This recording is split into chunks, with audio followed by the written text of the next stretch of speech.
being on the panel. So pleased to see all of you here. Tina and I are pleased to have an opportunity to talk to you about what's on the ballot this November, and that is question 3. And question 3 is about setting up a new structure and a process to get there. We want to stay focused on what it is that we all will be voting on. A number of years ago, after I retired from the City Council in Portland, I spent a year on our Charter Commission, served as Vice Chair. And our mission was to set up a different structure for city government. And ultimately, we went out, we looked for a model that worked for successful, comparable cities in America, and we picked a model that was successful, and the majority of cities used that model. The change was incremental. What we're voting on for question 3 is the opposite of that. It is a model that hasn't been tested.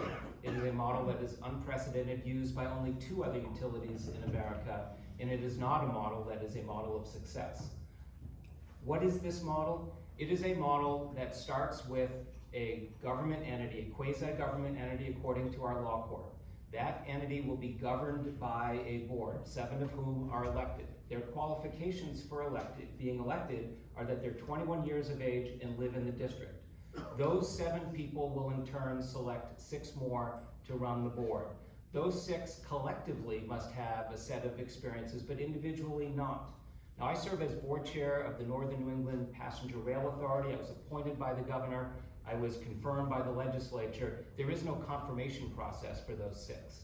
So that's who governs the board. They in turn will hire a bureaucracy, and that all of those costs will be in our rates according to question 3. We'll be paying for that for the transition process. Those 7 will in turn hire a private for-profit grid operator. So we heard a lot about the problems with for-profit companies, but their model actually keeps a for-profit grid operator. And in the experiences of the 2 utilities in America that have that same structure, which is Long Island Power Authority and Puerto Rico Electric Power Authority, those 2 utilities have a private grid operator. Their initial grid operators, in fact, were foreign owned. So there's nothing in question 3 that would say that we will have no more for-profit, just the opposite. We could have somebody from another country. That's the experience of those 2 other utilities. It could even be CMP and Versant all over again. That is allowed under question 3.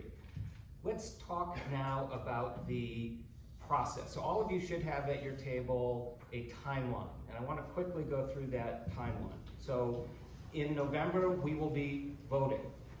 Next November, if it passes, we would then be electing our board. That would be the first time that anything could happen. And then we're now in 2025, those 7 board members would be selecting the 6 others. So we're now into 2025.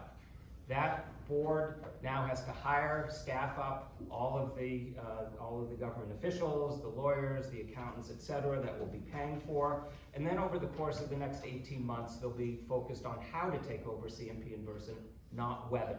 It is mandated. So we're now well into 2026. At that point, the board will have to make an offer. We are billions of dollars apart. This will end up in court. Earlier this month, our public advocate came out and said expect 5 to 10 years. On average, these things take 10 years. In Long Island, where there was no litigation, it took 13 years. Conservatively, we think we're going to be in 2030. I worked with 2 small water companies in the mid-1990s who were taken over by legislatively created districts. Those lawsuits, only on valuation, took 3.5 years each. So by the time we are in 2030 or 2031, that will be the first time we know how much CMP and Versant are worth. So we write a blank check in 2023, and we then fill in that amount in either 2030 or 2031. We think that amount will be $13.5 billion. We can talk about that later. That private grid operator, at that point, there's going to be an RFP process for it. We don't know who it will be. The London Economic Study that the PUC commissioned in 2020 said there are very few of these operators. We don't know if anyone will be selected at all. And the unions are very concerned about that as well, which is why they are opposed to question 3. So I'm going to turn it over to Tina to finish off. Thank you very much. Thank you, Jim. Thank you for being here today. I do want to make it clear, I'm an independent voice. I don't work for the utilities, I don't work for their PAC. I'm here at the invitation of Maine Energy Progress, which is Versant's PAC, but I am unpaid. I'm here because I'm on a crusade. It's said that Pine Tree Power would keep our utility payments here in Maine, but as Jim mentioned, the reality is that that wouldn't be the case. The interest on the bonds that Pine Tree Power would issue would be included in customers' bills, and it would flow into the pockets of investors here and overseas.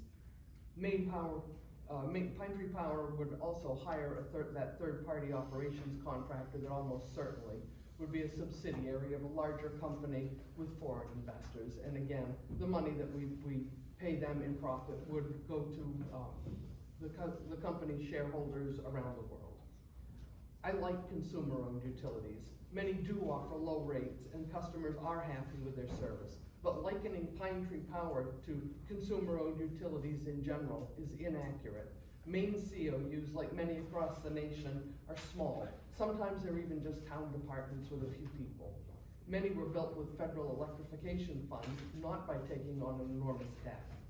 The unique attributes of each utility, its history, location, needs, and size all contribute to its rates and reliability. We see this in the wide range of rates offered by Maine's existing COUs, from less than 12 cents to over 75 cents, according to the delivery rate schedule as it's published on the Maine PUC website. Clearly, the particulars of each utility's situation have a greater impact on its rates than its ownership model alone. If this referendum passes, there are several factors that are significantly going to impact rates, but which are highly uncertain. We don't know whether the court will set the acquisition price at book value or way higher. We don't know the cost of financing the debt because we have no idea what decisions the board might make that will impact credit rating. We don't know whether Pine Tree Power would be able to charge transmission rates comparable to a COU. We also don't know how much that operations contractor is going to cost. It could be $15 million a year, or it could be over $80 million a year. We just don't know. The range of variables has an annual impact of millions of dollars to Maine ratepayers, and there is no certainty about that impact. The rosy predictions of the proponents are far from guaranteed, and if they're wrong, the only people who will be held accountable are the ones who pay the bill every month. We've heard a lot about the public's outrage with the investor-owned utilities after the big billing debacle back in 2017. The story that we don't hear so much about is the way that the PUC and the legislature stepped up the oversight and enforced the public's demands for better service, or how the PUC's Consumer Assistance Division chased down every complaint, even hiring energy auditors to go to homes to investigate to make sure they understood what the problem was. The number of electric customers complaining to the PUC has subsided. The 130th legislature passed the governor's bill setting clearer standards for performance and consequences for failure.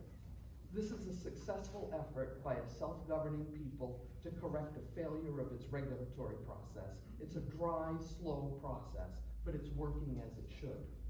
Our choice now is not between the status quo and Pine Tree Power. It's between the stability and improvement that we've been seeing and an upheaval that may or may not result in some sort of benefit years down the road. I'm not willing to take that risk. And uncharacteristically, I'm losing a minute over here.